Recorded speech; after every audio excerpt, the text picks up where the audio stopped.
So, meron pala akong kwento sa inyo. I'll make it shorter as possible in a clearer manner. Bibilisan lang natin to para maintindihan nyo at the same time hindi kayo maboring na sobrang haba ng video. So, sana maintindihan yun, di ba? So, sa quick background para maging reliable ako sa kwento na to. So, 4-year graduate po ako ng University of Rizal System Binangonan ng bachelor degree ng economics. When we talk about economics, siguro ay boring naman ang course niyan. Economics, keme-keme, A plus B plus C, ganon, di ba? Supply and demand. Sobrang boring talaga. Noong una hindi ko talaga siya gusto pero tinake ko lang siya dahil wala na akong option, dahil wala akong resources para makapag-aral kung ano man yung gusto kong course talaga. Ang original gusto ko talaga at passion ko talaga ay yung mga mental talaga, yung mga psychology. Yun talaga ang gusto ko. Pero dahil nga wala akong pang tuition, wala akong way para makapag-inarte at magpili ng ganong course. So I took economics para lang may masabi na makapagtabos at masasabing merong diploma para pangsampal sa kumpanya kapag nag-apply ka. Yun lang ang talaga ang goal ko nung una. Para lang may matapos for compliance purposes. Parang ganon.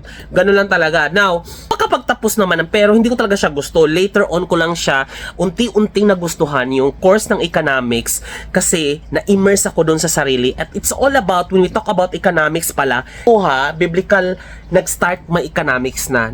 Ito, just a quick reminder, nag-start ang economics nung pinaalis si Eve at saka si Adan doon sa paradise, doon sa Genesis chapter pa ng Bible na full of abundance sila, ganyan, tapos pinaalis sila, so kailangan nila maghanap buhay and limited na yung resources, kailangan lang paghirapan yung resources para mabuhay sila to survive later on in a limited resources. And economics is a study of allocation ng limited resources, and yun yung pinaka context ng economics talaga.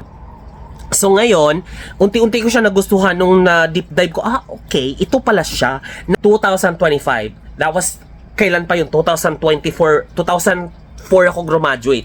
So ngayon, 2025, I came across to this post na update ng Philippine Institute Developmental Study na itong meron tayong economic status or economic class based doon sa income ng bawat isa sa atin. Ibig sabihin kung ano yung kinikita natin, ano yung sinasahod natin individually, kung saan kang class talaga. Hindi ito sinasabing social climber, iba-iba to. Ito ay based na study and based sa income mo. So let's take a look ditong post na to. This one is actually the updated 2025 for if you're actually earning 14,560 pesos below. If you are earning 14,560 to 29,120 a month, you are actually low income but not poor. And then CAM is the 29,000, ito 29,000 to 58,000, lower middle income. And then ito yung middle class, ito yung 58,000 to 116,000 a month. And then your upper middle class, meron tayong 116,000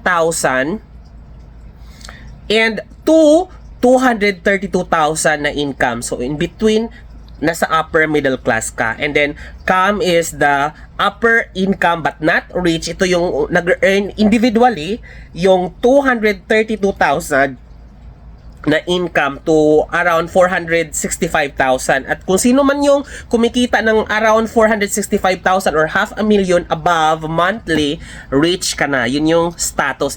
And based ito sa inflation ng 2025. Inflation, ibig sabihin kung ano yung value ng money to capacity to buy such thing. So yun, ito yun.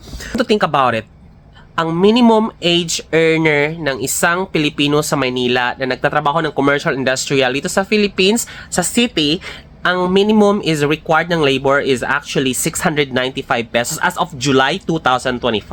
695, that's multiplied by 22 days kasi 30 days ang isang buwan or 31, minsan may 31 days, di ba? Pero 22 days lang naman talaga ang pasok. Yung iba, may pasok na Sabado kasi nga 6 days ang required naman, isa lang yung day off. Nasa kumpanya na kung magbibigay sila ng 2 days off. And then technically talaga, pag walang pasok yung Saturday, Sunday, like mga bangko and everything, ganyan, multiplied 22 days lang talaga. So that's 695 pesos multiplied by 22 days, that's around 15,000. Now, evaluate yourself. Saang economic status ka belong? That's obviously majority of the Filipino who are actually earning minimum earning is nasa low minimum but not poor. Come to think about it, do you deserve to live that life na sa ganyang earning, hirap kang maka-access ng health? For example, pag nagka-cancer ka, nagkasakit ka, or nawalan ka ng trabaho, or something na came up na emergency, pag ganyan yung earning mo, that's only bahay sa utility, kulang pa yan. Kahit single ka, kulang yan sa totoo lang if you want to live a quality life that you deserve. What about quality life? Yung mga easy access sa health, health system, ganyan, sa mga hospital na private, na afford, na kahit magka-cancer ka, kaya mong pagalingin yung sarili mo, or di naman kaya mong dalhin yung mga anak or sarili mo sa better education, na hindi yung quality talaga. Partly meron din talaga tayong kasalanan kasi we romanticize the context and tinuturo sa atin nung kabataan pa tayo ng ating mga elementary days, na tinuturo sa atin ng good manner and right conduct. It's a brainwashing technically na we keep romanticizing the context of kapag maiksi ang kumot, mamaluktot. Tingnan mo ngayon, 'di ba? Pag mahirap, magtiis ka. Magtiis na magtiis na magtiis na magtiis. No, tingnan mo, bibigyan ka ng ganyang minimum, tapos pagtitiisan mo because you deserve better, you deserve more dapat. Pero dahil ini-impart natin sa sarili natin na, okay, maigsi ang kumot, mamaluktot, magtiis, we keep romanticizing the resiliency at na-abuse na yun. Yun yung dapat nating isipin na you have to step up your game. Diba? Ako 2004, pagka-graduate ko, nag-apply, college graduate na ako, may diploma na ako, nag-apply ko sa bangko. Magkano in-offer sa akin? 400 pesos. That was way back 2004. Parang ganong 400 pesos lang, ma'am. 400 pesos, pero nag-OT pa ako ng Saturday, Sunday para tumaas yung sahod ko. But I can't even afford para makabili ng mga gusto kong cellphone na colored, or di kaya naglo-long sleeve ako, nagko-commute ako, basa-basa kilikili ko dahil sobrang hindi talaga quality yung life. But sabi ko, hala, nakapagtapos ako ng college, tapos ganito, tapos hindi man lang nabawi yung effort ko nung college, saka yung what more yung mga tapos sa mga mamahaling university na yung tuition ang mahal, pero offeran ka lang ng minimum. What I mean is, hindi natin minamaliit yung pagiging minimum. But again, you deserve better. As a Filipino, we deserve better. We deserve a quality of life. And having a quality life will also expand the life cycle ng mga tao. Umaabot ng 60 years old. Umaabot ng kung ano man. Kasi nga, pag nagkasakit, merong gamot. Pag nagkasakit, merong hospitalization. Bagan, masarap yung kinakain, masustansya dahil afford. Pero the more na limited yung resources na nakukuha natin, it's because of reminding ourselves na magtiis.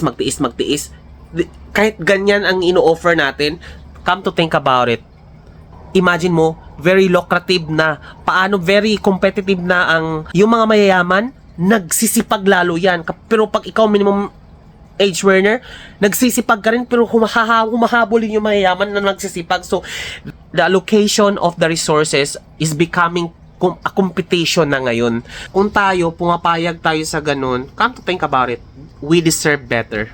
We deserve more. It's not being not contented, but it's about survival.